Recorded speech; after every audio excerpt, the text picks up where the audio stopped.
네, 반갑습니다. 중등 비문학 독서 특강 2회차 시작하겠습니다.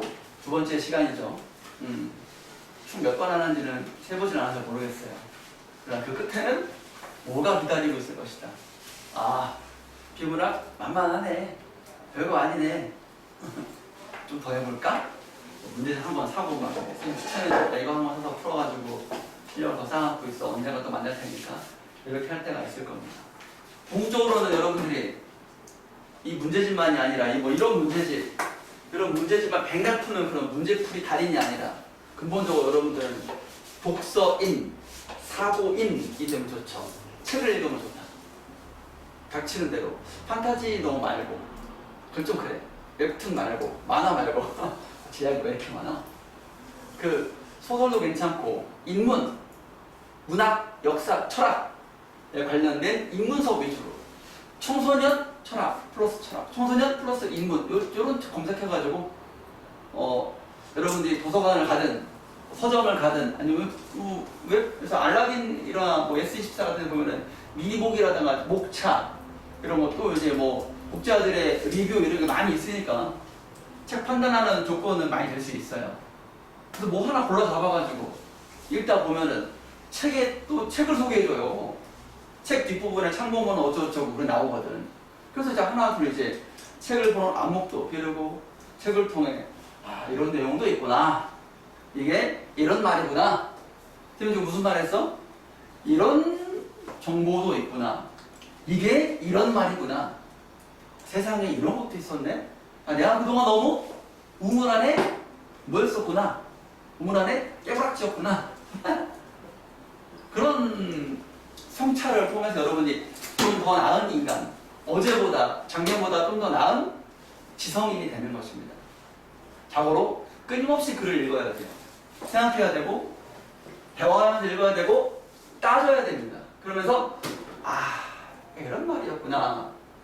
늘 이번 특강을 계기로 여러분이 성찰할 수 있도록 하기 바랍니다. 아시겠죠? 특강 자체로 훌륭하겠지만 여러분들의 마음속에, 머릿속에 독서인이 돼야 되겠구나 라는 그런 씨앗 하나 이제 심어주면 더 선생님이 보람이 있을 것 같아요. 특강 마무리에. 나중에 이제 어머님께 전화 돌려봤을 때 어머니, 정연이가 책을 좀 읽든가요? 네 선생님, 특강 듣던 얘가 변해가지고 도서관도 막 가고요. 사달라고 막 난리도 아니에요. 이런 반응 들으면 쌤이 얼마나 뿌듯하겠어. 그치 민서야? 너 그럴 수 있지? 너 지금 하고 있잖아. 야, 강민기, 책 좀 읽고 있나? 공책 가지고 검사해봐야 되겠어. 너 올 때마다 검사 맡아? 야, 인정아, 책 좀 읽고 있니? 책을 왜 읽어야 하는지에 대해서 말하면 곤란해. 왜 읽어야 되는데요? 이거는 초딩이나 하는 거야, 초딩이나. 그만큼 이제 좀 그래요. 읽어야 되고 어떻게 읽어야 되는지, 무엇을 읽어야 되는지 그런 고민을 여러분이 하는 게 좋다. 자, 문제를 풀기 위해서 지문을 읽는 것이 아니라 지금은 지문에 대한 이해를 높이고 그 와중에 제대로 이해했는지를 간단한 몇 문제를 통해서 확인해 보는 것이다.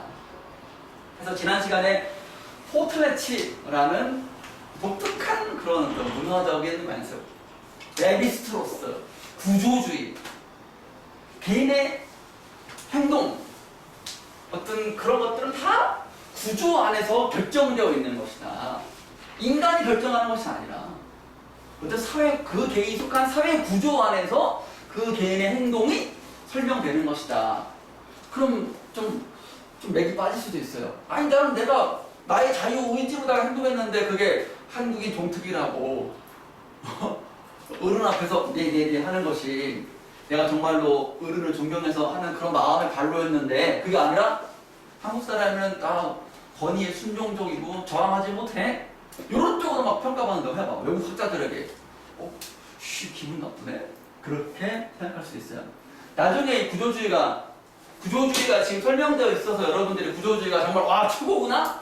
라고 판단할 수 있지만 항상 비판적으로 구조주의 비판할 수 있어요. 그런 글들도 많아. 더 찾아보면 좋겠죠, 여러분들이. 아니, 말이 안 되잖아. 내 개인의 자유의지로 활동하는데 그게 구조 안에서 이미 결정된 거라고? 그걸 왜 가로 내가? 그런 것들이 좀 이제 문제가 될 수 있고요. 항상 개인의 개성, 특수성, 이런 것들이 있잖아요. 그렇지 않습니까? 다 같은 한국인이라고 다 순종적이가? 그렇지 않지. 그런 것도 충분히 비판 가능성이 있다라는 것. 그래서 지난 시간에 31번 문제에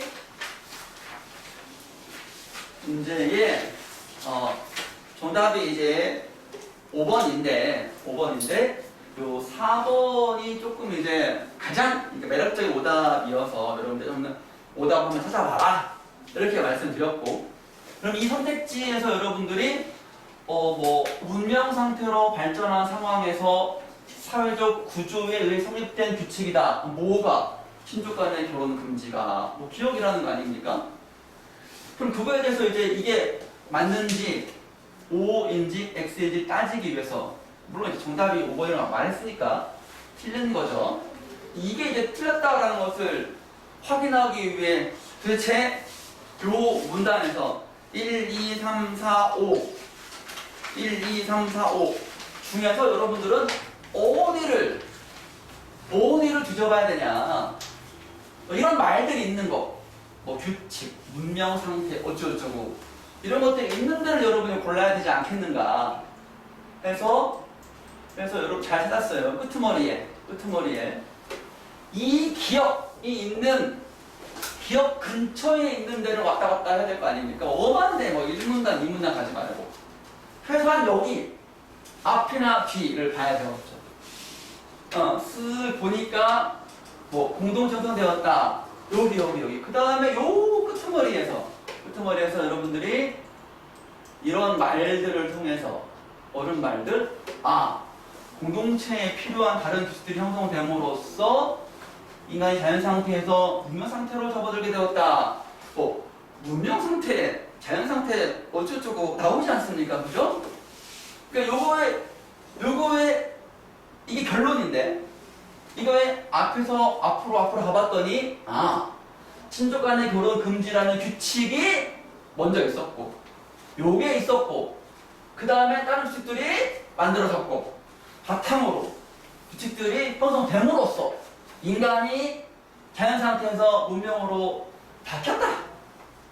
이런 맥락으로 여러분이 잘 이해했다면 요 4번이 거꾸로 된 거야. 즉 인과가 4번의 인과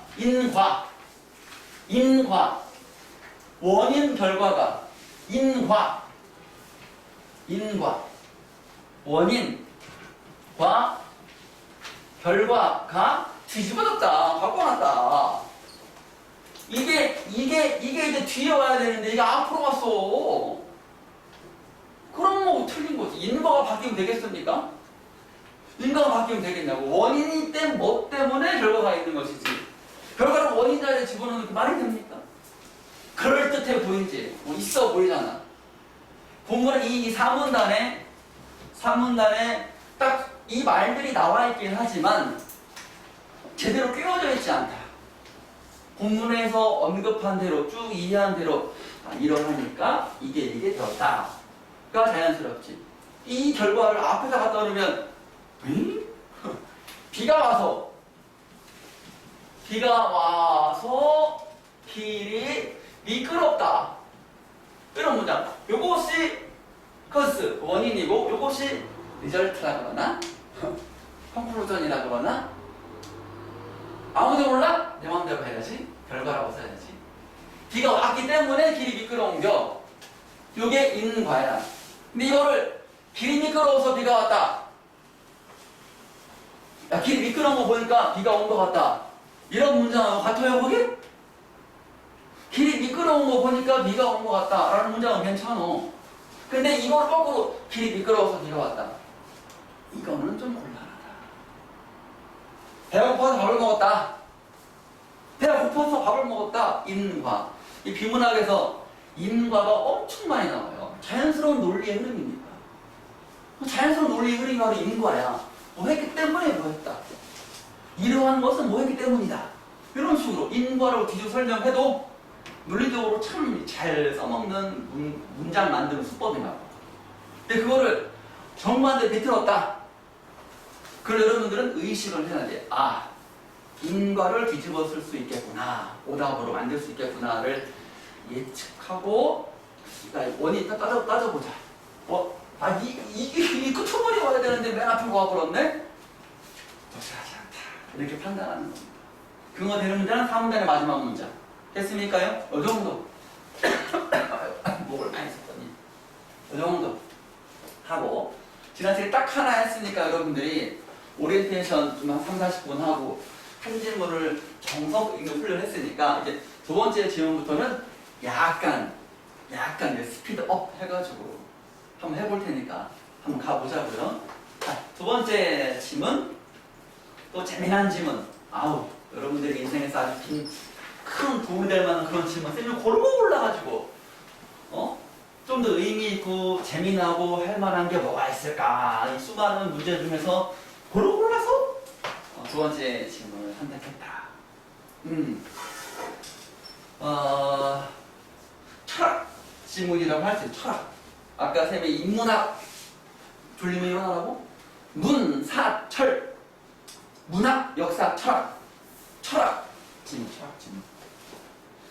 생각하는 힘. 과거의 철학자들이 그때 당시에 자신의 철학적 의문점을 논리적인 사유로 펼쳐나간 그 기록이 바로 철학이다. 우리는 오늘 뭐 먹을까? 오늘 수업 몇 시에 끝날까? 이런 단순한 1차원적인 사고에 머물러 있지만 철학자들은 3차원, 형이상학적인 우주의 근원은 뭘까? 인간은 어디에서 와서 어디로 가는 걸까? 뭐 이런 질문을 하니 못 알아듣지 우리들은. 그래서 무슨 말인지 하나도 못 알아들 때도 있어요. 근데도 가야지. 갈 수 있는지 없는지는 가봐야지 할 거 아니요? 가보지도 않고 갈 수 없다라고 하는 것도 걸치긴 하잖아요. 자, 모르는 글이 나와도 여러분들이 한번 갈 때까지 한번 가보자고! 라는 그런 깡다구가 필요하다. 정사가 뭐가 필요하다고? 깡다구 있어 없어? 있지? 네. 그럼 자, 셀문단 스피노자의 윤리학을 이해하기 위해서는 스피노자의 윤리학을 이해하기 위해서 스피노자의 윤리학을 이해하려고 하는 거야구나. 어려운 말이긴 하다.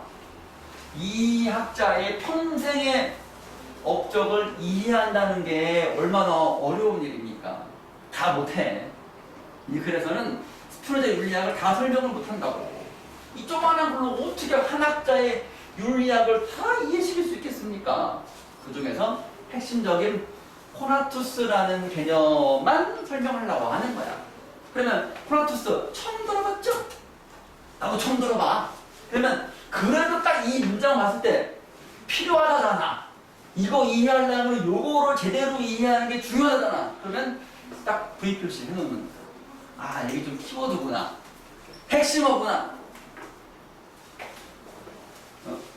계속 이어서 스피노자에 따르면 실존하는 모든 사물은 자신의 존재를 유지하기 위해 노력하는데 끊어주고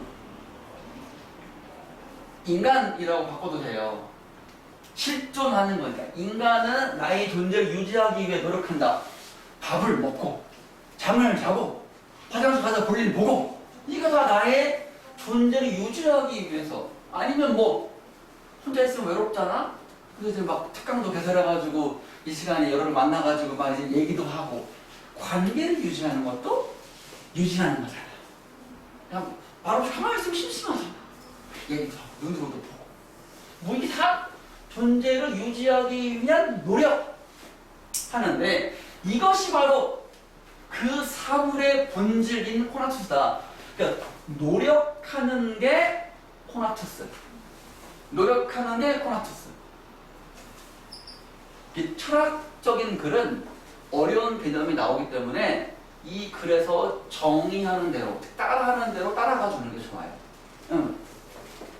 정신과 신체를 서로 다른 것이 아니라 하나로 봤다. 아, 이거 조심해야 되겠다.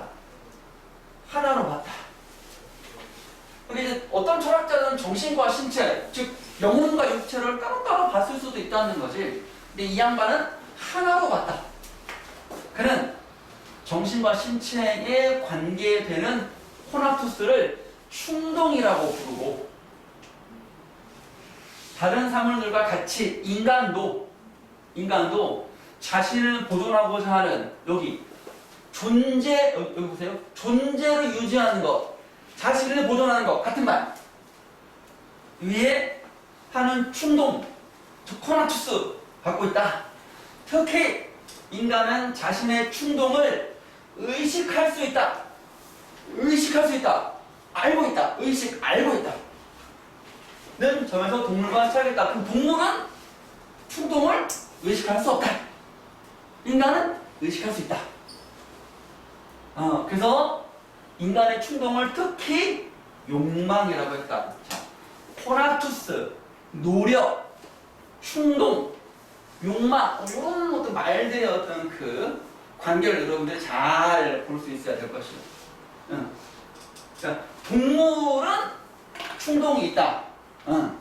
인간도 충동이 있는데 특히 인간의 충동은 의식할 수 있어가지고 욕망이라고도 부른다. 이렇게 한 번 더 마음속으로 정리하는 것이 좋겠죠. 즉은 같은 말, 앞에 있는 문장과 같은 말. 한 번 더 설명하는 거, 강조하려고. 그만큼 이게 중요한 문장이 되는 것이다. 라고 딱. 인간에게 코나투스란 삶을 지속하고자 하는 욕망이다. 삶을 지속하고자 하는 욕망이다. 지속하는 거, 여러분. 지속하는 거랑 같은 말. 여기. 자신을 보존하고자 하는 충동과 존재를 유지하기 위해 노력하는 것이 다 같은 말이다. 이렇게. 그렇지 않습니까? 지속하고자 하는 욕망. 어디 있어? 보존하고자 하는 충동. 존재를 유지하기 위한 노력. 같은 말이다. 그죠? 그래서 스피노자 윤리학을 이해하기 위해서 코나투스를 좀 이제 알아야 되는데, 코나투스란 딱 한마디로 보다 동물보다는 인간에게 포인트지. 동물 얘기하려고 해봤어. 동물의 코나투스란 뭐다? 라고 말하는 것보다 인간에 대한 철학이니까 스피노자가 설명하다 보니까 동물들도 충동이 있다. 인정하자 이거야. 근데 이거는 주된 얘기가 아니고 인간의 어떤 그 코나투스만 좀 설명해 보겠다. 그래서 인간으로 이제 포인트가 조금씩 이제 좁혀지는 겁니다. 그래서 딱 정리된 게 삶을 지속하고자 하는 욕망이 바로 인간의 코나투스다. 여기까지 딱 요거 하나 딱 건지면 되는 거예요. 이제 1문단에서는. 그럼 이제 2문단에서는 어떤 내용이 나올까?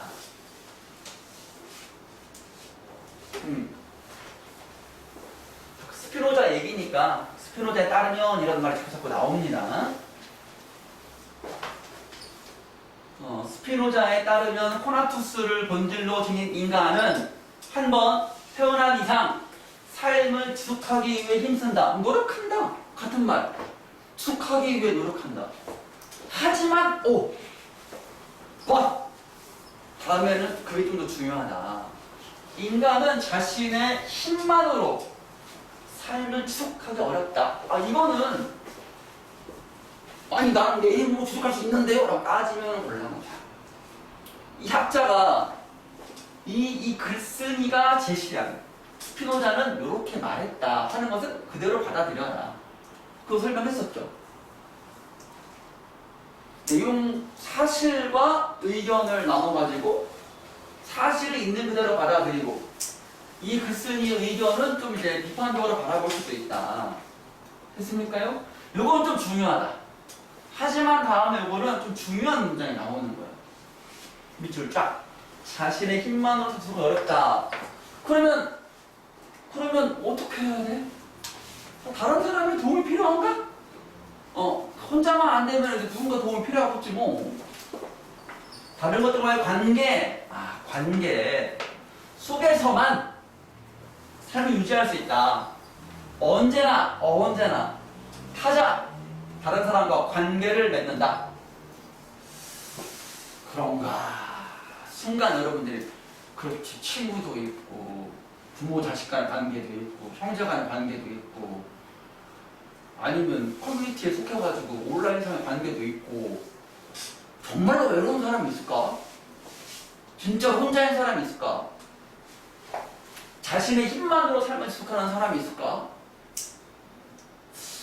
쉽게 생각하기 좀 어려울 것 같아요. 아무리 그래도 그렇지, 그지? 그런 것들이 이제 끝나고 난 다음에 생각하는 것이고. 그렇군. 이때 타자로부터 관계를 맺으면서 자극을 받아. 뭐 영향을 받는 거야. 의해 신체적 활동 능력이 증가하거나 감소하는 변화가 일어난다.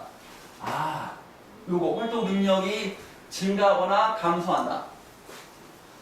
증가하면 좀 더 괜찮은 영향인 것 같고, 감소하면 좀 이제 막 의기소침해지고, 나가다 안 나가고 그러면 욕먹어가지고 기분이 나빠가지고 그럴 수도 있는 거 아니에요? 으쌰으쌰 격려 받고 칭찬받으면 기분 좋아가지고 룰루랄라 좋은 신체적 자극이 나고, 또 이제 욕먹으면 무지 모일 수 있고, 그런 게 좀 얼핏 이 말이 그렇게 이해할 수 있겠죠? 이 말들을 여러분들이 쌤이 생각하는 것처럼 이해하면서 그를 받아들여라, 이 소리야. 쌤이 지금 우스갯소리로 설명하는 것이 아니고, 증가한다는 건 어떻게 되는 것일까? 감소한다는 건 어떻게 되는 것일까? 생각해 보는 거지. 자극이라는 것이 이제 뭐 칭찬, 욕, 뭐 이런 것들. 자, 감정을 신체의 변화에 대한 표현으로 봤다. 감정을 신체의 변화에 대한 표현으로 봤다라는 거지.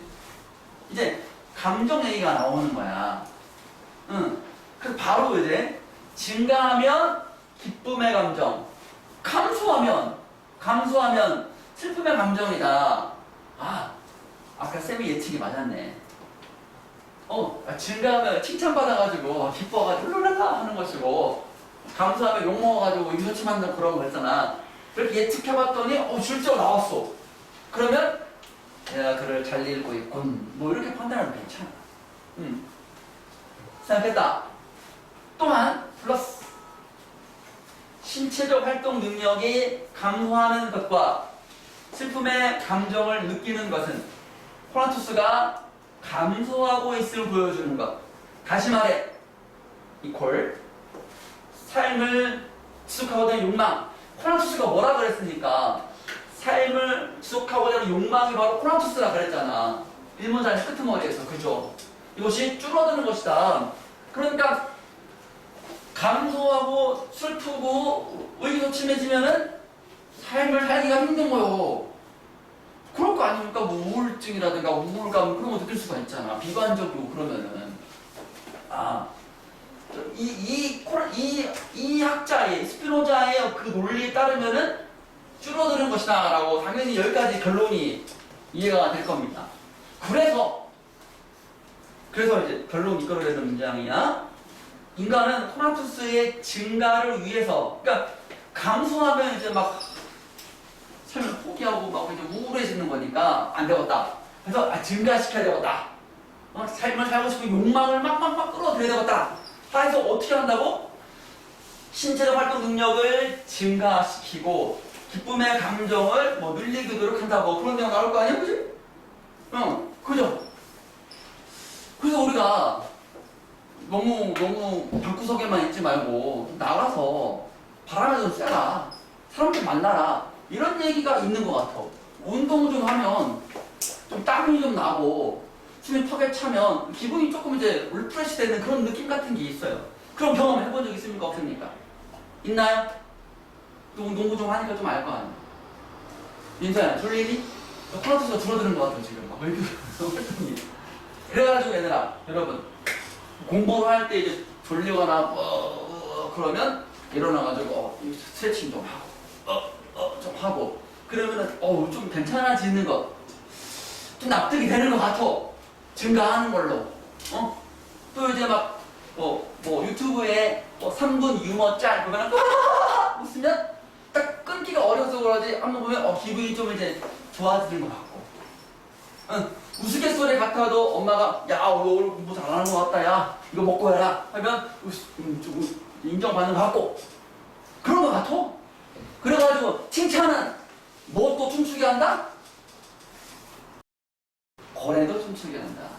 그런 말이 있어요. 그래서 신체 활동을 증가시키고 기쁨의 감정을 느끼는 것이 중요한 거구나. 코나투스를 증가시키기 위해서는.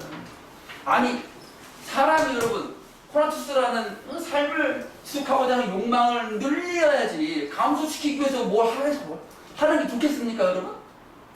그렇죠? 이런 것들 일단 이해를 하면 좋다. 그 다음 3문단 보겠습니다.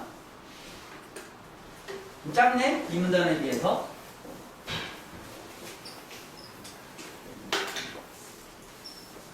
한편 스피노자는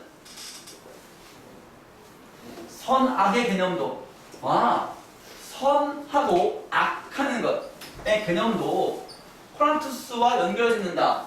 그럼 코나투스로 선악의 개념, 선이 뭐다, 악이 뭐다를 설명했다는 거예요.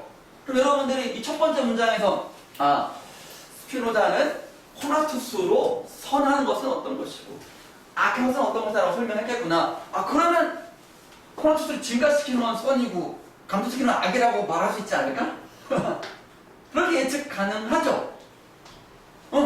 예측 해보라는 거예요. 자 봅시다. 그런 사물이 다른 사물과 어떤 관계를 맺느냐에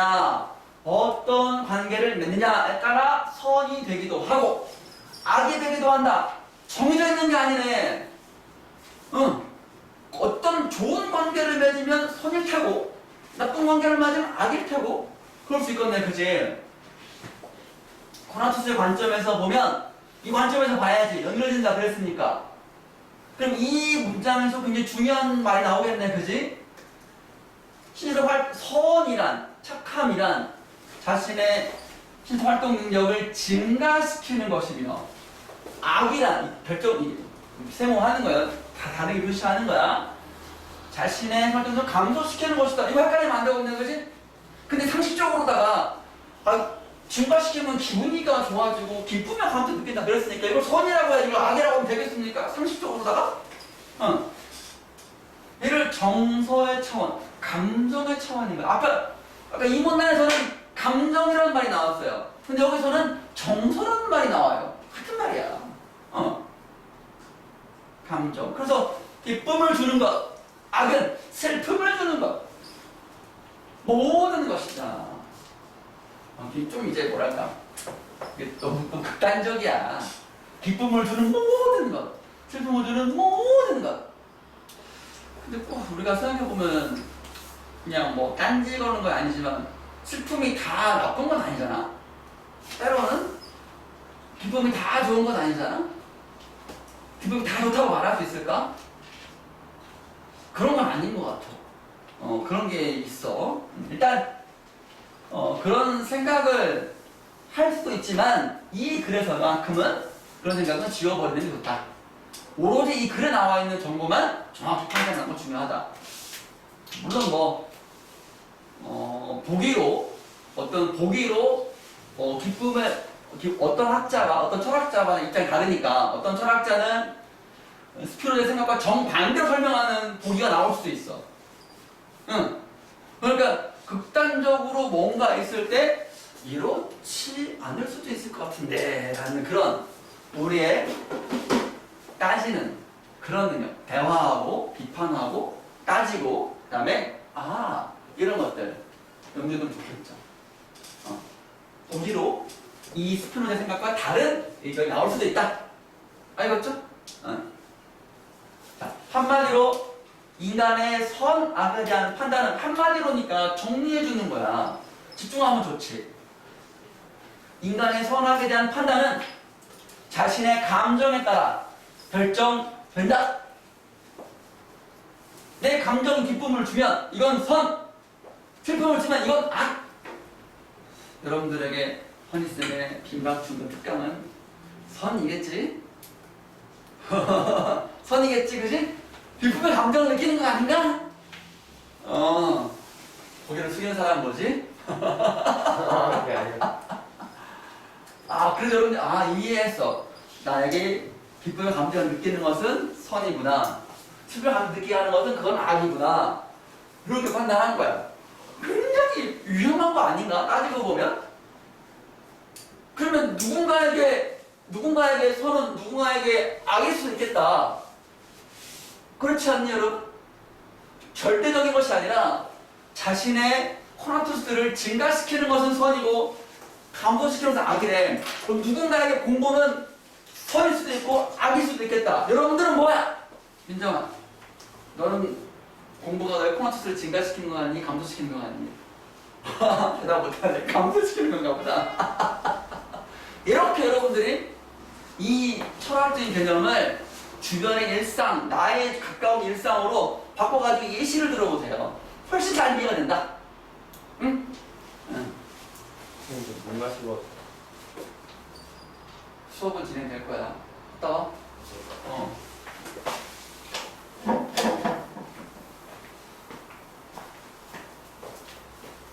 갈증도 해결하는 게, 하면 좋은데. 자, 그 다음에, 플러스 4문단. 이러한 생각을 토대로, 기본으로 해서, 스피노자는 코나투스인 욕망을 긍정하고, 욕망에 따라 행동하라. 슬픔은 거부하고, 기쁨을 지향하라. 추구해라. 그것이 선의 추구다. 그리고 코나투스는 타자와의 관계에 영향을 받음으로 다른 사람의 자극으로 다른 나에게 칭찬을 했어. 자극받은 거야. 기분이가 좋아져. 선이야. 근데 욕먹었어. 기분이 나빠. 악이야. 이런 것들. 영향을 받음으로 이게 원인이야. 받음으로 원인이고 그 다음에 이어지는 것은 결과야. 뭐뭐함으로 뭐뭐하다라는 어떤 결과야. 그러면 원인보다는 결과가 더 중요한 내용을 담고 있는 것이다. 여러분, 인간에게는 타자와 함께 자신의 기쁨을 증가시킬 수 있는 공동체가 필요하다. 혼자서는 어렵다. 커뮤니티가 있으면 더 좋다. 여러분들도 친구들과의 관계 엄청 중요하잖아. 가족과의 관계는 이제 뭐 친구들 사이에 속에서 내가 어느 정도 그래도 왕따는 안 당한다, 음따는 안 당한다. 그럼 얼마나 좋아. 소속감도 있고. 소속감이 바로 공동체 의식 아니겠어? 기쁨을 증가시키는 거 아니겠어? 그러기 위해 노력하라. 그런 얘기네. 쉽진 않지만, 그치? 필요하다. 그 공동체 안에서 자신과 타자 모두의 코나투스를 증가시킬 수 있는 나뿐만 아니라 모두의 코나투스를 증가시키는 것, 감소시키는 것은 못 돼. 그건 악이야. 기쁨의 관계를 형성하라. 스피노자의 주문. 공동체 안에서 나뿐만 아니라 다른 사람과의 관계에서 기쁨의 관계를 형성하기 위해서 뭐든지 해라. 모든 노력을 기울여라. 스피노자의 윤리학이 우리에게 하는 당부 마땅한 부탁이다. 받아들일만 하죠. 일리 있죠. 나 혼자만 잘 살겠다고 그게 뭔 재미인겨? 라는 그런 말도 있고, 같이 잘 살아야지. 잘 살기 위해 뭘 할 것인가를 서로 노력하고, 더 뺏어먹지 말고 더 많이 주고, 얻어먹지 말고 한 번 얻어먹으면 두 번 사고, 포스매치? 응? 받은 만큼 더 줘! 이런 거 아닙니까? 현대사회에 우리가 공동체를 너무 잊어버렸잖아요. 나만 아니면 되지 뭐! 그런 거에서 경종을 울리는 그런 글이다. 코나투스, 민서야. 졸리니? 졸면 죽는다 생각해. 자, 여러분 다시 한번 지문을 보세요. 1, 2, 3, 4 수준을 한번 보시고 20번 문제와 22번 문제에 대한 도전을 하겠습니다.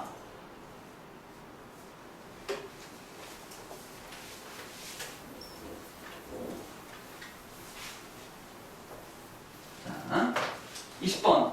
윗글에서 다룬 내용으로 적절하지 않은 것은 몇 문단? 문단번호만 찾읍시다, 여러분.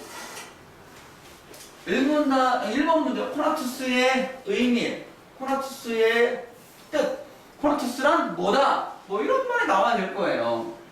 쓱 보세요. 몇 문단입니까요? 1문단. 1문단? 1문단 뭐라고 나왔는데? 코나투스란 삶을 지속하고자 하는 욕망을 이룬다. 그것도, 그렇지. 근데 맨 처음에 나온 거는 1문단의 두 번째 줄에 나와 있는 게 좀 더 괜찮지 않을까요? 네. 실존하는 모든 사물은 자신의 존재를 유지하기 노력하는데 이것이 바로 그 사물의 본질인 코나투스라는 것이다. 그 문장이 좀 더 정확한 근거입니다. 여러분 동의하십니까? 그래서 얘는 동그라미 1문단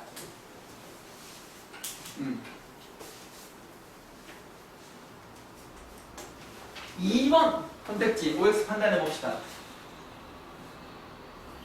정신과 신체의 유래? 유래? 유래? 유래가 어떤 의미이지? 유래? 정서가 유래. 옛날 뭐라 어디서부터 흘러나오게 됐냐? 이거 굉장히 얘기지. 정신은 어디서부터 후 내려왔냐? 이를테면 뭐 선풍기의 유래. 누군가 옛날에 부채가 너무 힘들어가지고 모터에다가 난리가 달았더니 그게 선풍기의 유래였다, 시초였다. 쭉 그런 것이 유래 아닙니까? 역사가 나와야 돼. 유래가 언제 누가 시간에 나왔다. 시간의 흐름이 있어야 돼. 역사적인 시간의 흐름이 나와야 돼. 만만치 않습니다. 정신, 신체에 대한 착적 개념이 누군가에 시작됐는가? 이것만으로도 딱 덩어리 하나가 나와야 되는데, 그러면 정신, 신체라는 말이 어디에 있나?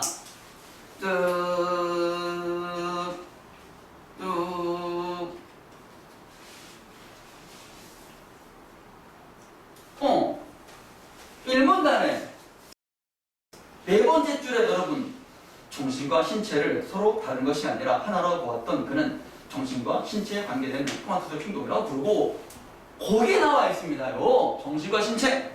근데 그것이 유래입니까? 응? 아니요. 아니죠. 유래라고 볼 수 없습니다. 얘는 좀 의심스럽다. 세모. 아닌 것 같아. 의심스럽다. 끝까지 봐야 되니까. 3번. 감정과 신체의 관계. 감정과 신체는 무슨 관계인가? 하나로 봤다. 일단 여러분. 하나로 봤지. 감정의 신체 활동 능력. 거기 있어. 이문단에 중간 부분에 그런 말 있죠. 스피우라는 신체적 활동 능력이 증가하면 기쁨의 감정을 느끼고 감소하면 기쁨의 감정을 느끼는 이것이 관계야. 뭐 하면 뭐 하고 뭐 하면 뭐 한다. 얘는 동그라미 몇 문단? 3문단.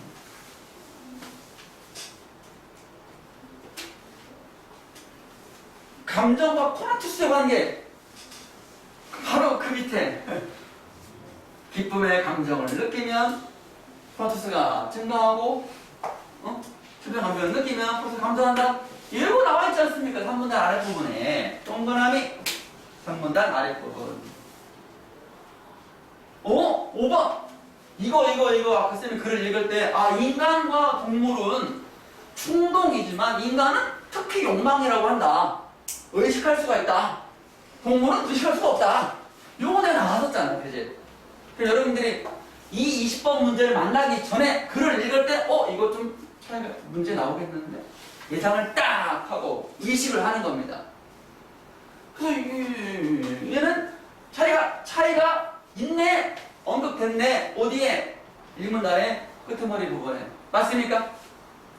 이렇게 확인을 하고, 그래서 2번은 다룬 내용이 아니다.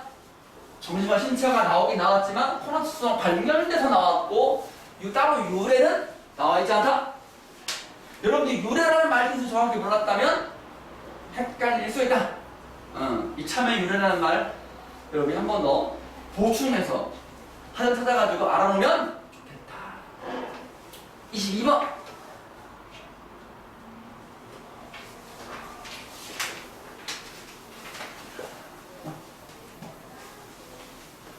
문제를 잘 읽읍시다. 물결을 향한 선악에 대한 스피노자의 입장으로 적절하지 않은 것은 적절한 게 4개고 적절하지 않은 게 아는 게 1개봅시다. 근거를 들어서 판단하는 게 중요하고요. 기쁨을 주는 것은 선이다. 기쁨은 선이라는 거 많이 공부했었죠. 우리가 슬픔은 악이고 기쁨은 선이야. 동그라미. 선, 악은 선이다, 악이다 라고 말하는 것은 사물 자체가 갖고 있는 성질이다. 그러면 이 사물이 나에게 기쁨을 주면 선이고 이 사물 때문에 내가 찔렸어, 나에게 슬픔을 줬어, 고통을 줬어, 그럼 악이잖아. 몰라? 그렇게 해서 아까 이해했잖아, 그치? 나에게 기쁨을 주면 선이요, 나에게 악을 주면 악이었잖아. 근데 이 2번을 제대로 이해하면 사물 자체가 가지고 있는 성질이다. 얘는 악으로 갖추고 있어. 그럼 얘는 악인 거야. 선이 될 수가 없어. 의심스럽다, 그치? 우리가 알고 있는 선악, 스피노자가 바라보는 선악은 이게 아닌 것 같은데, 그치? 자체가 가지고 있다는 것은 변하지 않는다, 그런 거 아닌가? 의심해 볼 수 있다. 딱 의심스럽다. 3번. 선악에 대한 판단은 타자와의 관계에 따라 달라진다. 그렇지. 나에게 기쁨을 주는 타자는 선이요, 나에게 슬픔을 주는 타자는 악이요. 그래서 그렇게 해요. 4번. 자신의 요거 감소시키는 것은 악이지. 엄청 연습했잖아. 증가시키면 선이고. 동그라미. 기쁨의 관계 형성이 가능한 공동체, 커뮤니티 얘기했잖아요. 공동체는 선의 추구를 위해 필요하다고 했잖아. 공동체, 혼자서는 못 산다 그랬잖아. 그래서 기쁨의 관계 형성을 위해서 공동체에서 모든 노력을 다 해라, 이렇게 했던 거 기억이 나시죠? 그러면 요게 좀 이제 문제가 있는데 몇 문단에서 이 근거를 찾아야 될까? 선악에 대해서 얘기하고 있는 데에서 뒤져봐야 되겠지? 자, 몇 문단 여러분이 찾아봐. 몇 문단 어디? 말하지는 말고 몇 문단 어디?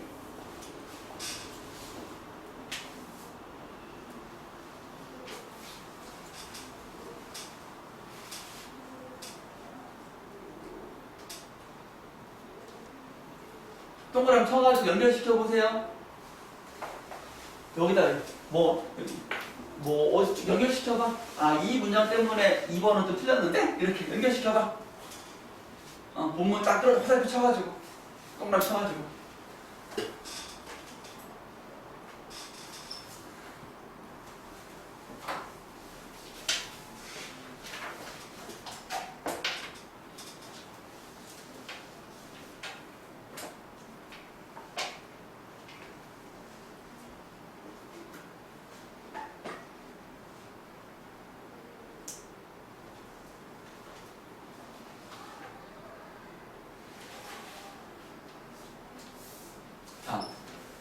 어디인지 찾았습니까?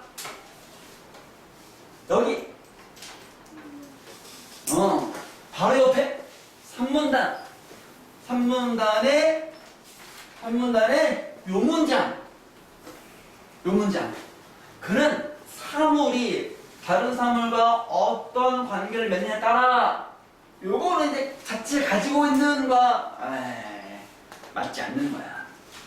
따라 선이 되기도 하고 악이 되기도 한다. 자체의 선으로 있는 것은 그냥 변함없이 선일 거 아니야. 그렇게 이해하면 여러분들이 바뀔 수 있는데?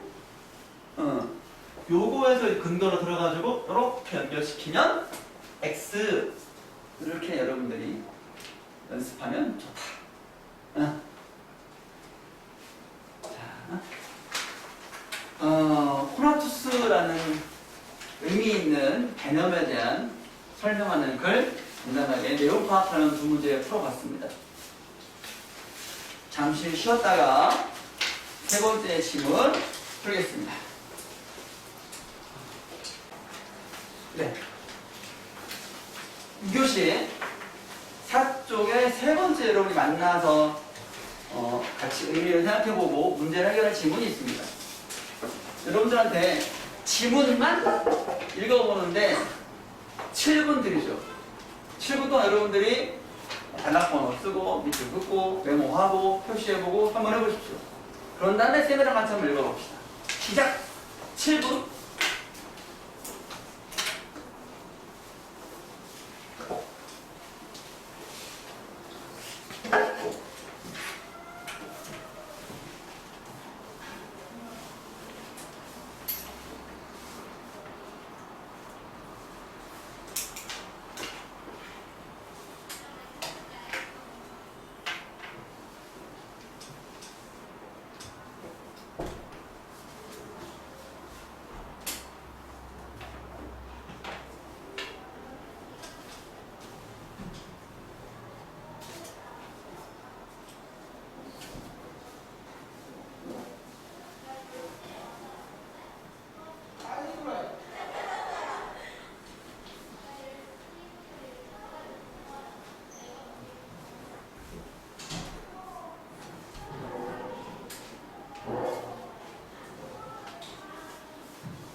아니야, 정윤아.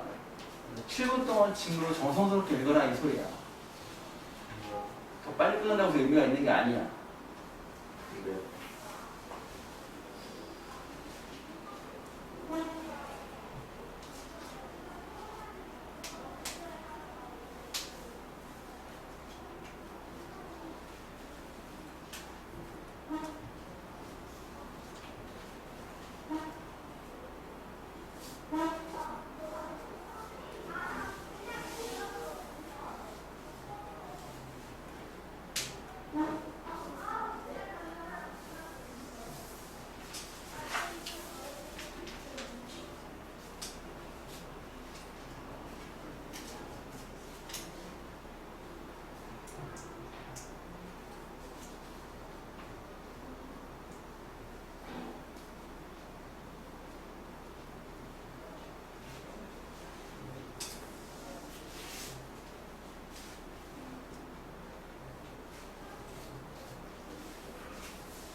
2분 남았습니다.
일 분.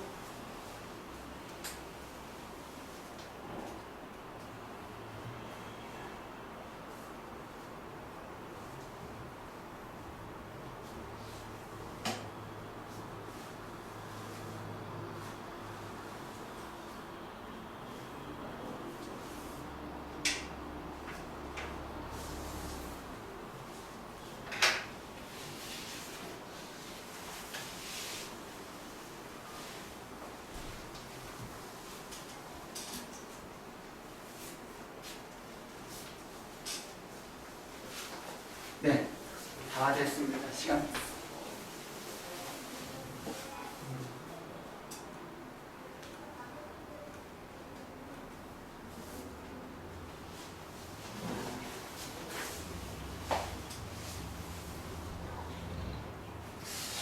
앞서가고 있어.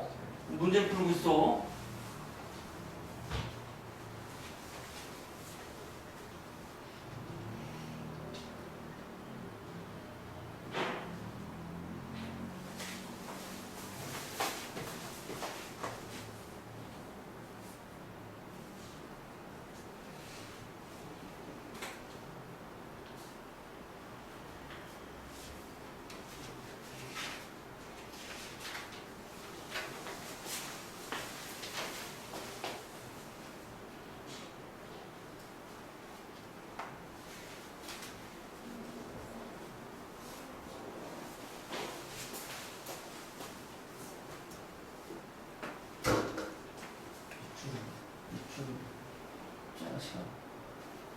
네. 줄 너무 못 껐는데?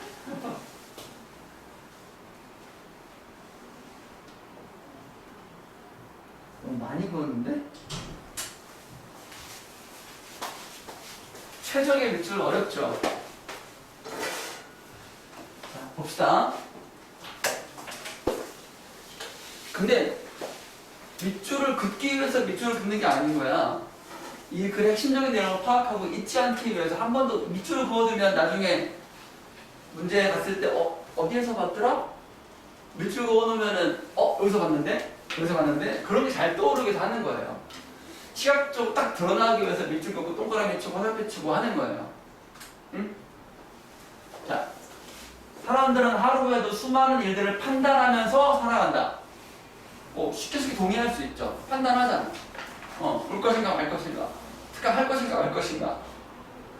판단할 때마다 필요한 모든 정보를 수집하여 이용하고자 하면 정보 수집하는 것도 힘들 뿐 더러 플러스 처리하는 것도 부담이다. 그렇기 때문에 사람들은 과거 경험을 바탕으로 어림짐작을 한다. 어림짐작이라는 말뜻 대충 때려잡는다. 이를 휴리스틱이라고 한다. 개념을 설명하는 것은 키워드요. 별표를 치는 것입니다. 휴리스틱에 대해서 말을 하는구나.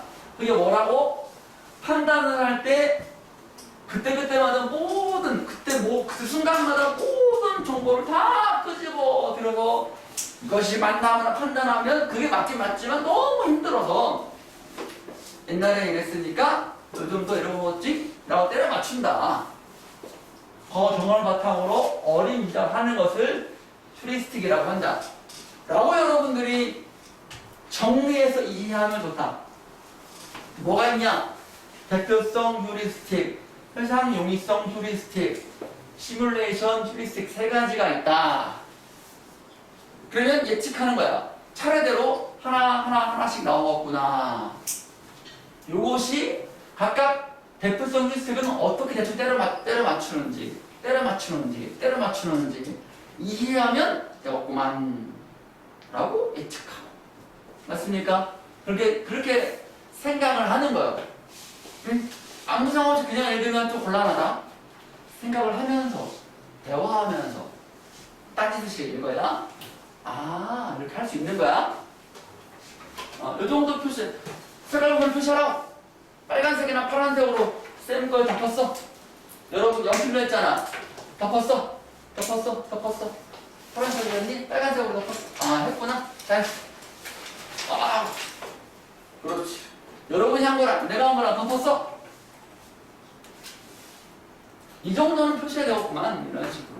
준성, 필기했어? 네. 그렇지. 색깔 있는 볼펜 하는 게 좋아. 차이 나게.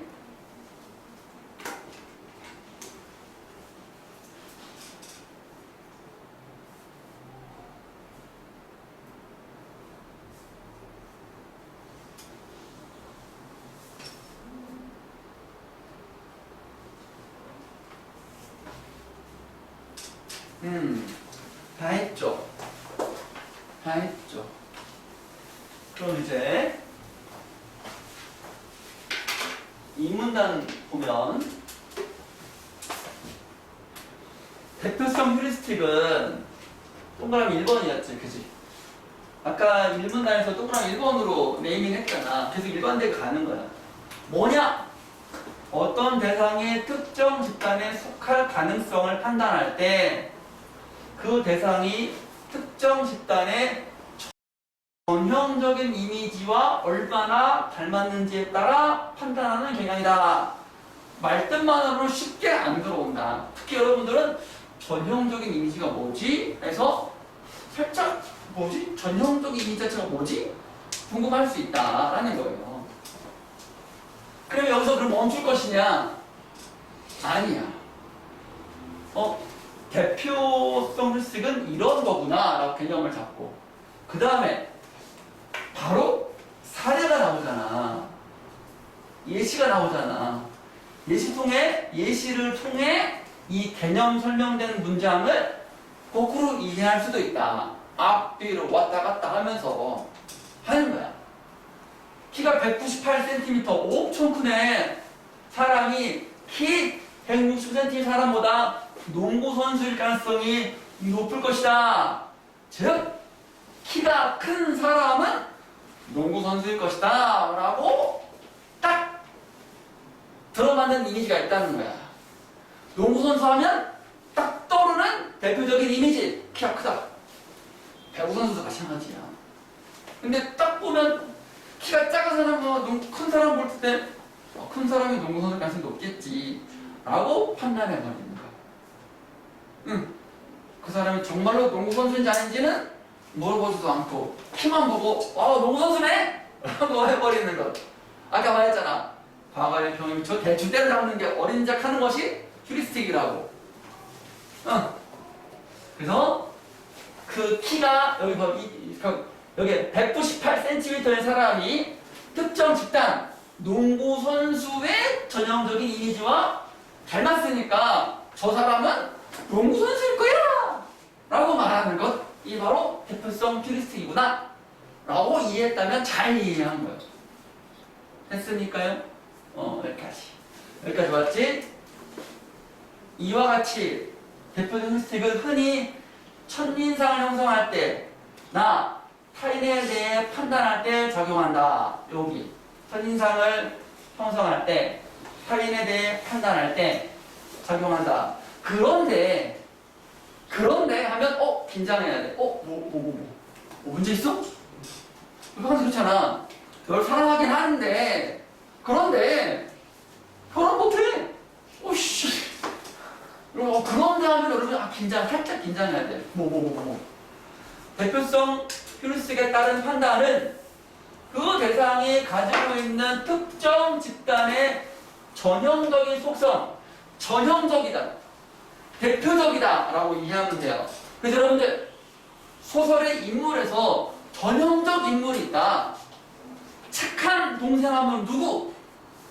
고전에서 착한 동생 하면 누구? 형부. 나쁜 형 하면 누구? 울부. 효녀 하면 누구? 청이. 청아! 우리 신청이. 지조 있는 여자 하면 누구? 춘향이. 그게 바로 대표적인 이미지라는 겁니다. 선생님 하면 어떤 이미지? 야, 정현이 이거 시험 했잖아. 선생님 하면 어떤 전형적 이미지가 있어? 국어 선생님. 나 하면 딱 하면 국어 선생답다 이런 게 있잖아. 말 잘하고 설명 잘하고 알컴택하면서 자료 만들다가 때리고 안 하면 막 때리고 막 그래 막 때리지 않아. 뭐야지 막. 오, 최고의 칭찬인데? 딱 국어 선생답잖아. 이런 거잖아. 그치? 얼굴 생긴 거 가지고 표현하면 안 된다. 자, 그래서 특정 집단의 전형적인 속성. 예를 들면 농구 선수는 농구 선수라는 집단은 어떤 전형적 속성이 있다고 보는 거야? 여러분 대답해봐. 키가 크다 라는 속성에만 주목하여 이루어진 것이다. 이것이 따질만 하지. 진짜? 농구 선수 중에 키 작은 사람이 있어? 그래 안 그래? 항상 190cm 이상은 농구 선수가 아니야. 178, 160이어도 덩크 팍팍 붙는 그런 선수 있다고. 물론 엄청나게 드리블과 패스ing과 스피드가 있어야지. 그래야지 먹고 살지. 축구 선수 중에서도 키 큰 사람이 있고 작은 사람이 있고 키만 가지고 농구 선수네? 라고 말하면 배구 선수인데요. 이렇게 말할 수도 있잖아. 그러니까 위험하다. 이루어진 것이다. 따라서 결론, 이러한 판단은 어떤 판단? 키만 가지고 농구 선수네? 라고 하는 판단은 신속한 결정을, 신속하다, 빠른 결정을 내리는 데는 도움이 되지만 플러스 긍정적인 면 되지만 항상 정확하고 객관적인 것이라고 보기에는 어렵다. 단점, 장점, 단점.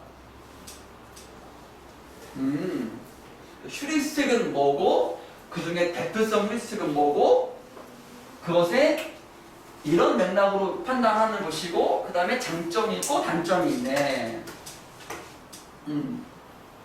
이런 단점이 있으니까 이렇게 판단하지 마라 그런 얘기는 없어. 그치 여러분?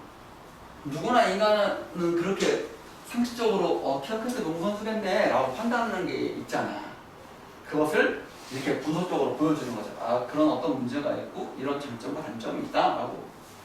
이런 식으로 2문단으로 3문단에 아마 또 다른 휴리스틱도 설명하지 않을까?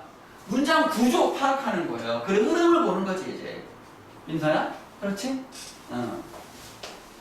자, 3문단 보겠습니다.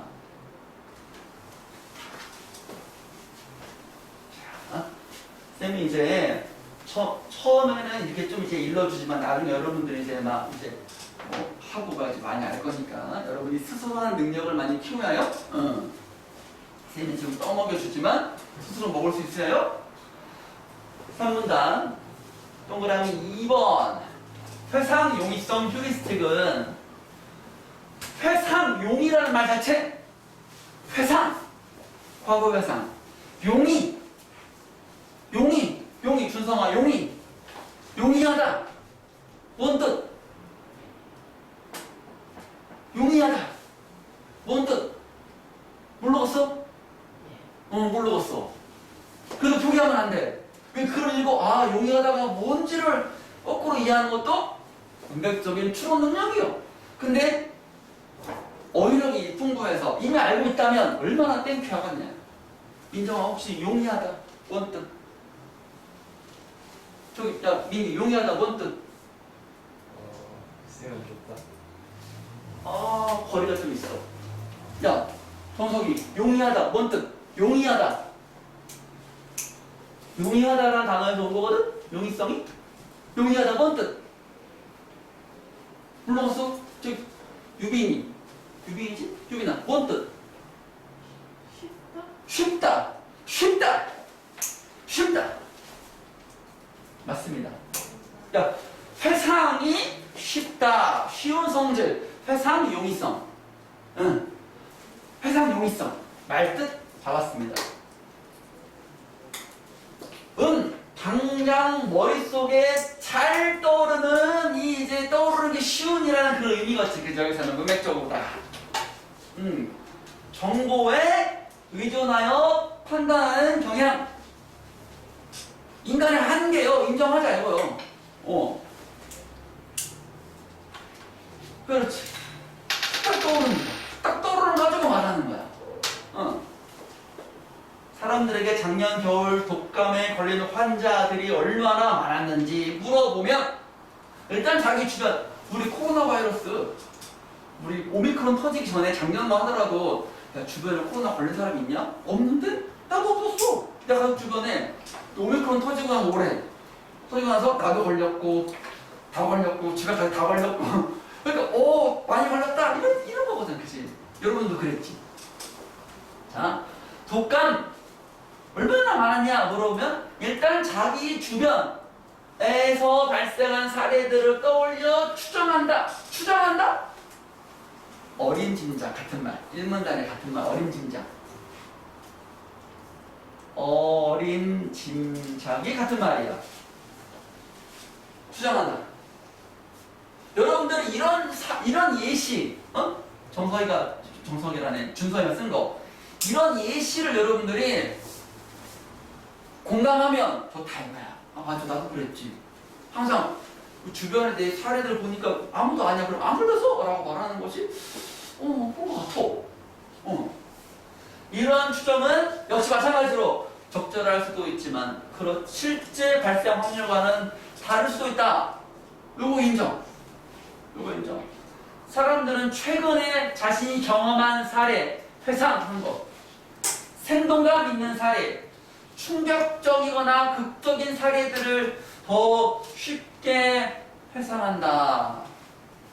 그래서 결론 비행기 사고 장면을 보면 충격적인 뉴스 보도 영상을 접하게 되면 그 장면이 자꾸 떠올라 자동차보다 비행기가 더 위험하다고 생각하게 되는 것이다. 여러분 인정? 근데 비행기 타기 좀 무서울 수가 있잖아. 쌤 솔직히 나는 그래. 내가 비행기 타기 좀 무서웠어. 쌤 비행기 2번 타봤거든? 신혼여행 갈 때 한 번, 가족여행 제주도 갈 때 한 번.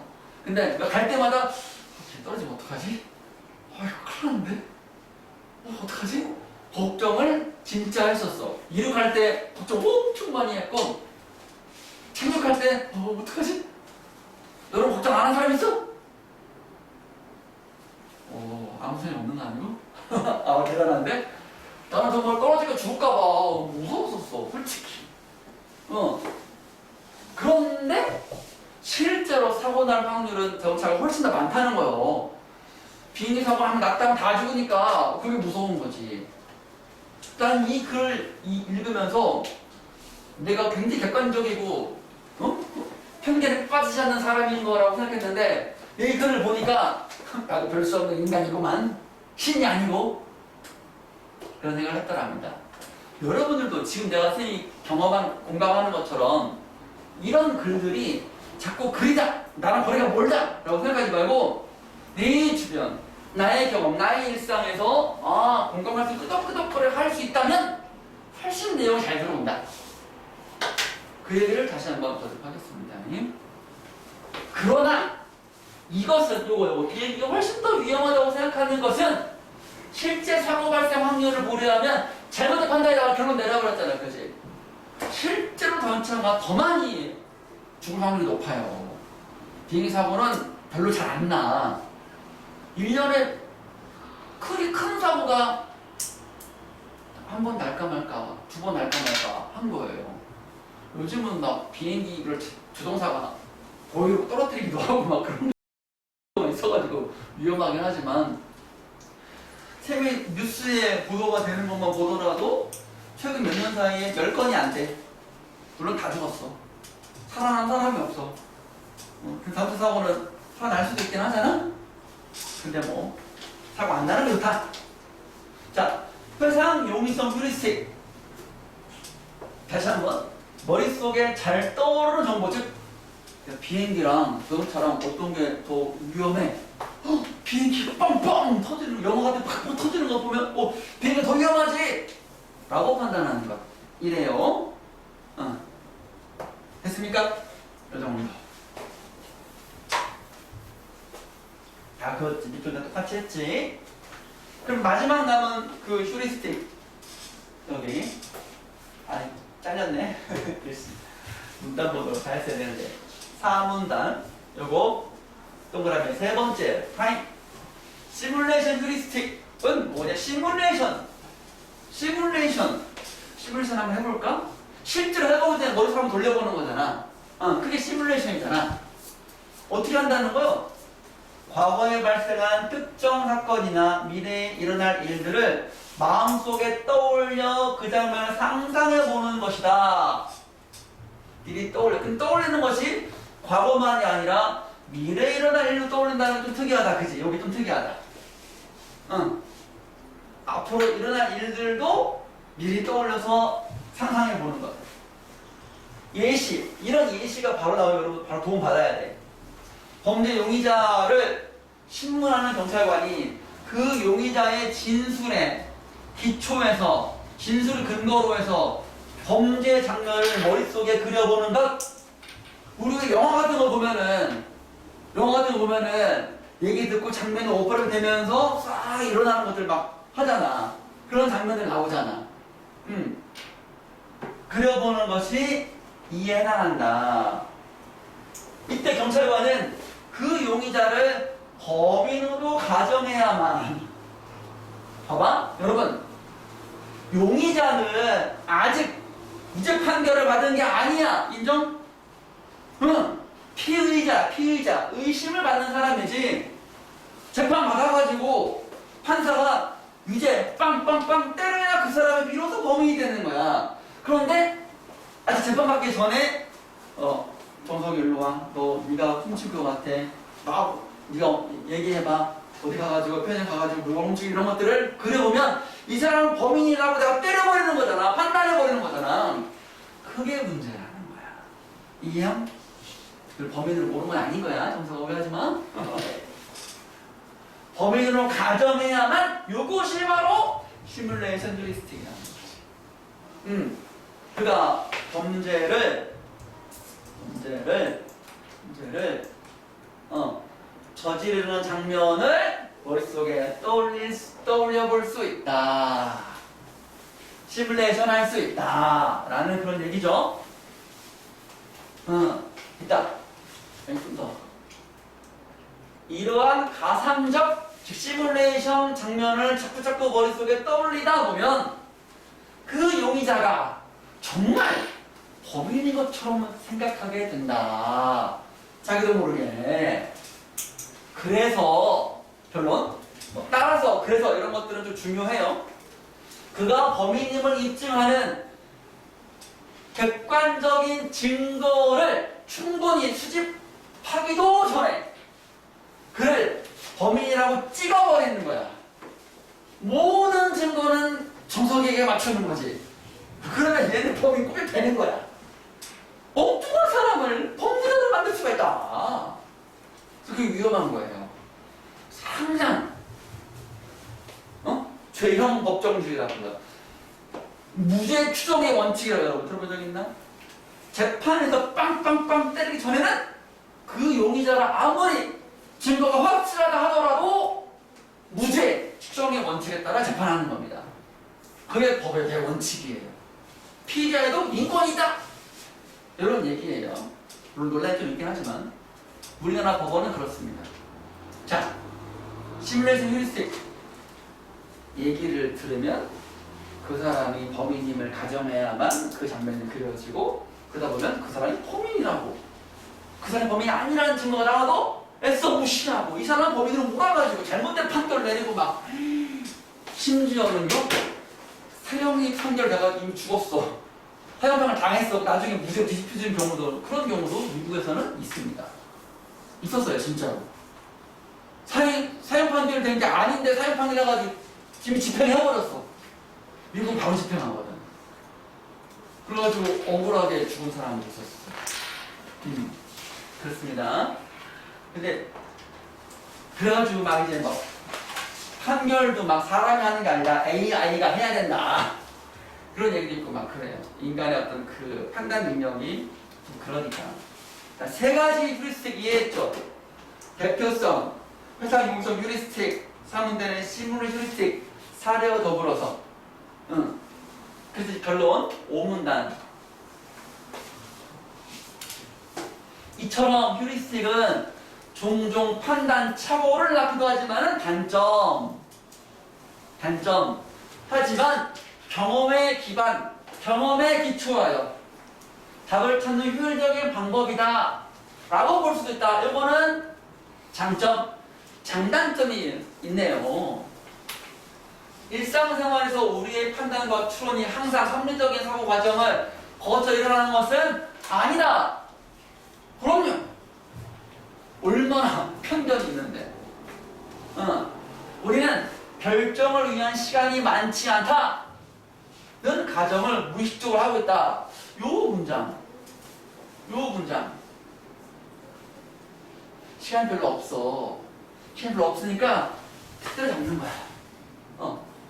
뭔가를 판단할 때 시간이 별로 없다는 생각을 항상 하니까 빨리빨리 하려고 휴리스틱 세 가지를 쓴다는 거야. 자, 이런 가정을 무의식적으로 하니까 휴리스틱이 일어날 수밖에 없는 거지. 시간이 충분하다라고 거꾸로 반대로 아니 시간 충분해. 좀만 더 신중하게 생각해보자. 자료를 더 찾아보자. 아 얘가 범인이 아니네 라고 하면 현명한 판단할 수 있는데 이 글쓴이는 우리들은 시간이 별로 없다라고 생각을 한대. 휴리스틱이 발생할 수밖에 없는 우리 인간의 특성을 지금 얘기해주고 있는 거지.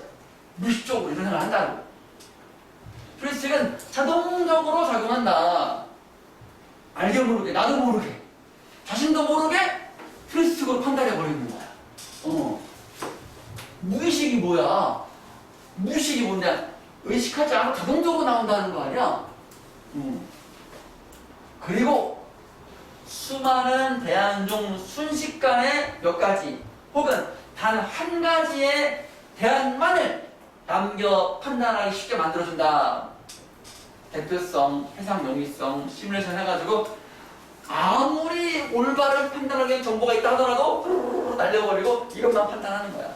내가 무의식적으로 작용하는 거야. 이것이 좋을 수도 있고 안 좋을 수도 있는 거야, 여러분. 아시겠죠? 휴리스틱이 대안만 남겨 판단하기 쉽게 만들어주는 게 나쁘다, 좋다 아니라 나쁠 수도 있고 좋을 수도 있다. 이렇게 여러분이 이해해야 되는 거야. 아시겠죠? 정연아, 이해되지? 이런 점에서 인간은 인지적 구두쇠 기억. 인지적 구두쇠. 구두쇠가 뭐야? 안 쓰는 거잖아. 돈을 아끼고 안 쓰는 거잖아. 그래가지고 기억 문제가 이제 17번에 나오는데 인지적 구두쇠. 그러니까 재물적 구두쇠는 써야 되는데 아껴. 그거 안 써. 인지적 생각하는 데 구두쇠는 어떤 의미일지 17번에 1, 2, 3, 4, 5로 딱 봐가지고 여러분들이 골라가지고 비교해가지고 판단해야 되겠지? 자, 여러분이 한번 읽고 세미나 같이 한번 읽었습니다.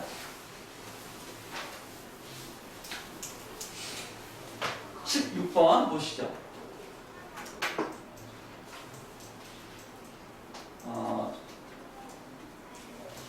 일치하지 않는 것은 이라고 동그라미 쳤고요.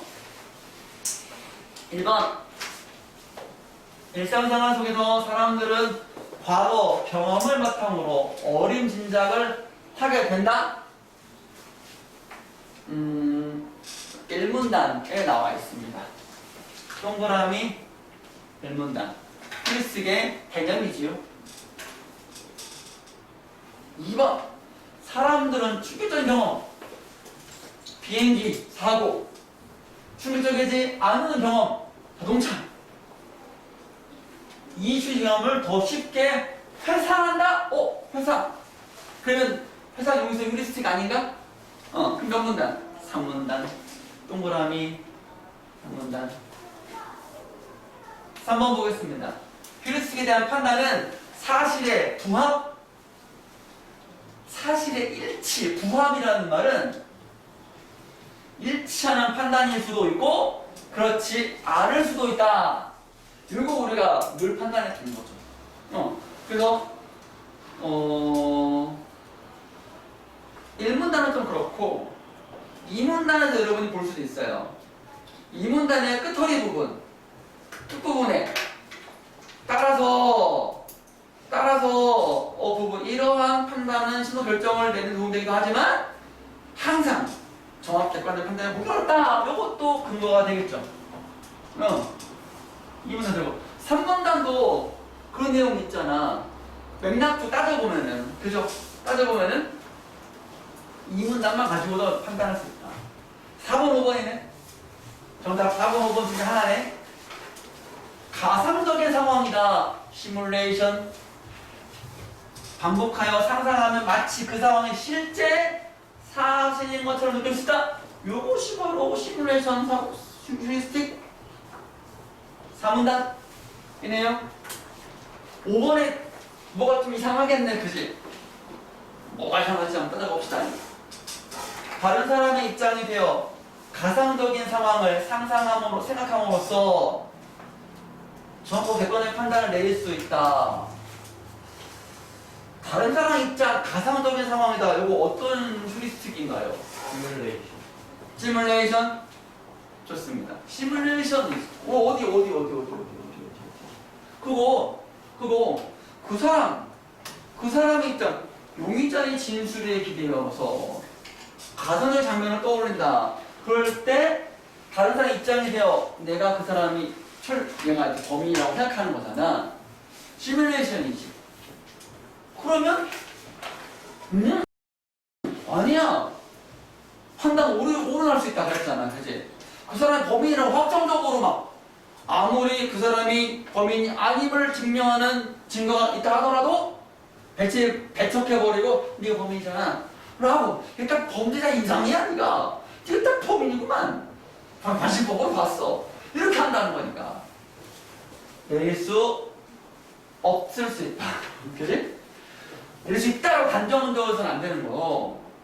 그죠 여러분들?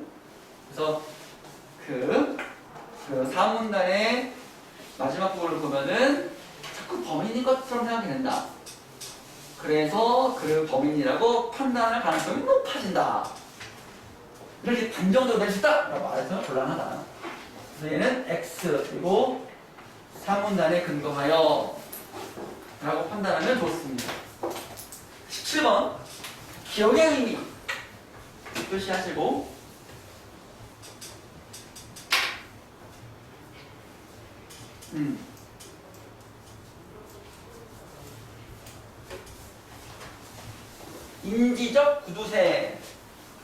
인지적 구두쇠. 그러니까 이건 여러분들 봐봐. 기억의 의미에 가장 전에 이거는 어떻게 하라 그랬죠? 어느 정도 답안을 예측하고 들어가라. 그래서 계속 말했지만 인지적 구두쇠. 휴리스틱은 뭐예요? 많은 다양한 정보를 어느 정도는 다 수집을 하고 뭐 분석을 좀 해가지고 어느 정도 판단을 내리는 게 맞는 거. 그게 객관적이고 어느 정도 적당한 판단을 내리는 데 도움되는 거 아닙니까? 그게 맞는 거 아닙니까? 그런데 여러 가지 이유에 따라서 인간은 세 가지 휴리스틱으로 쉽게 판단해 버린다는 거야. 그럼 뭐야? 인지적 구두쇠. 자료를 찾아보고 수집해야 되고 이 정보가 맞는지 판단해야 되고 머리를 써야 돼. 자꾸 막 판단해봐야 돼. 막 분석도 하고 막 머리가 아파. 그래가지고 에이 몰라 대충 해. 네가 범인이야. 라고 해버리는 거. 다 무시하고 이렇게 하는 거. 인지적 구도세. 머리를 안 쓰는 거야. 귀찮아가지고. 이렇게 어느 정도 이제 이해했다면 1번부터 보는 거죠. 인간은 세상의 수많은 일들을 판단할 때 가능하면 노력을 덜 들인다. 머리 안 쓴다. 괜찮지 않나? 느낌이 빡 오지 않나? 근데 1번이라 좀 뚫려. 세모. 맞는 것 같아. 세모. 확실히 뭐가 아닌 게 없어. 예측한 거에도 벗어나지 않고요. 2번 가보자. 인간은 주변 세계에 의미를 부여하고 앞으로 일어날 일을 예측하는 욕구를 가지고 있다.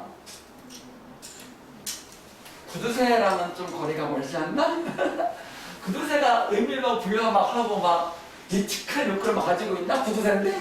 귀찮아가지고 막. 구두쇠하고는 좀 이제 안 맞지? 3번. 인간은 과학적이고 체계적으로 정보를 처리하여 정확하고 객관적인 판단을 기하에 있다.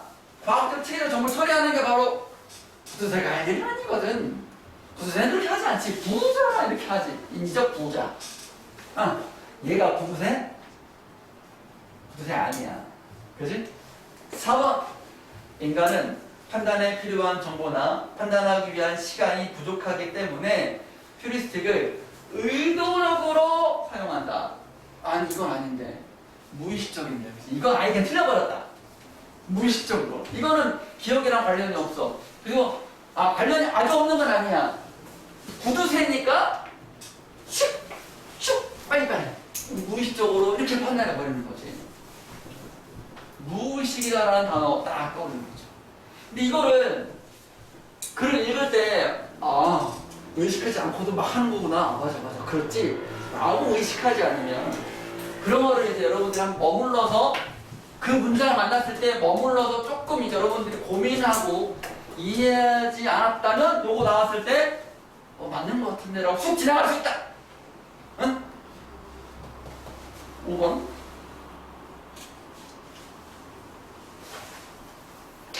인간은 일상생활 속에서 판단이나 결정을 할 때 한번 끊어주고 가능한 구두쇠가 이럴 리가 없다! 그렇지 않습니까 여러분? 그런 하나의 키워드로 구두쇠라는 의미를 정확히 이해하면 그걸로 맞죠? 아닌데? 이거 좀 말레트가 틀려버렸는데? 이렇게 판단하면 조금 더 정확하게 정답과 오답을 구분할 수 있다. 구두쇠가 이럴 리가 없다. 정답은 1번 맞습니다. 자, 여러분 지금 우리가 세 개의 지문을 공부했잖아요.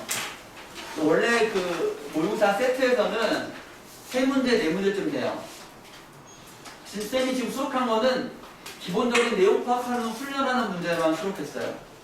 그런데 언젠가 쌤이 여러분들에게 테스트로 이 지문에 있는 또 다른 차원의 문제, 약간 수위 높은 차원의 문제를 테스트로 볼 수가 있어요. 그럼 여러분들은 낯선 지문이 아니라 봤던 지문을 한 번 더 읽고 이 지문에서 약간 지문을 벗어나는 차원의 관련이 있지만 지문을 벗어나는 차원의 문제를 만났을 때 새로운 도전에 직면하게 되고 그 도전에 여러분들이 능숙하게 응전하고 싸워서 이기고 지면 어때? 지금 설명해 주면 되지. 그래서 그런 문제를 다음 주에 만나게 될 것이다. 이번 주까지는 좀 이제 기본 문제를 훈련하고 다음 주에는 같은 지문에 수록되지 않은 약간 높은 차원의 문제를 만나게 될 것입니다. 쉽게 답이 안 나올 거야. 지문의 근거가 부족한 듯, 없는 듯, 있는 듯. 보기를 근거로 해가지고 봐야 되고 살짝 어떤 문제인지 알지? 그럴 거예요. 그래서 여러분들 일단 기본적인 문제를 바탕으로 해서 이렇게 어려운 문제도 기본 문제 푸는 바탕으로 푸는 것이다 라는 걸 훈련하게 될 것입니다. 아시겠죠? 자, 1회차 우선 마쳤습니다. 수고 많았고요. 복습을 철저히 해주시라. 아시겠습니까? 네. 읽은 거를 또 읽을 때 뭐로 다 하는데 뭐로 읽어? 그게 아니라 뭔가 내가 새로운 것을 얻을 것이 있을 것이다. 숨겨진 보물을 내가 발견할 것이다. 그런 생각으로 여러분이 글을 읽고 선생님이 문제를 어떻게 풀었나? 밑줄을 어떤 거에 포인트를 그어서 밑줄을 그었나? 지문에 어디에 근거하여 이 선택지의 답이 O인지 X인지 판단했나? 아주 그게 기본기야, 기본기.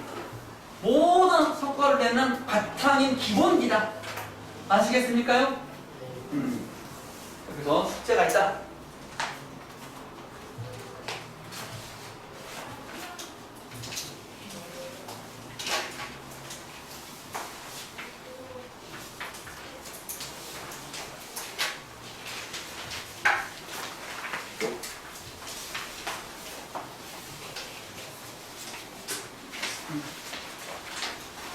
이회는 지문 4번, 5번, 6번입니다.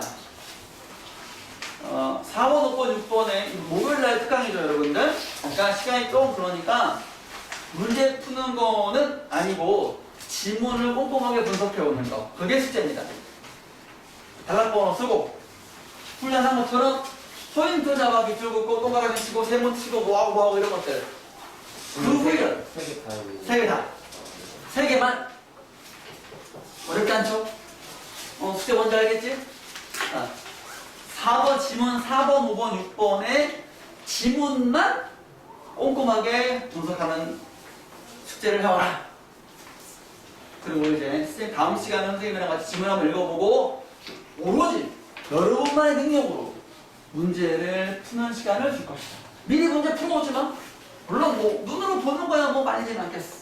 답 써오거나 뭐 그런 거 못 써. 그게 정답인지 아닌지 모르겠지만 그래서 여러분이 한번 충분히 고민해보고 2번, 3번 한번 읽어보고 나랑 같이 한번 읽어봐서 내가 이 부분은 잘 이해가 안 됐었는데 선생님 설명 듣고 나니까 이 부분이 이해가 되네. 이 부분의 정리는 이렇게 하시는구나 라고 깨달음을 얻고 그런 다음에 다음 시간에 이제 문제를 싹 풀어보고 정리하면은 깔끔하게 훈련될 것 같아. 이 2시간밖에 안 되는데 많은 시간을 함께한 것 같고 남은 시간 또 여러분 실력이 엄청 올라갔으면 쌤이 더더 고난도 지문을 쌤이 수록하겠어. 뭐야? 그건 아닌 것 같아? 이따만한 지문 이제 막 9페이지 넘어가는 그런 지문을 막 해놓고 3학년 고3 문제를 하나 수록해가지고 야, 이 별거 아니잖아? 한번 해보고 막 정서가 어때? 도전? 도전. 여기까지 하겠습니다. 수고했습니다.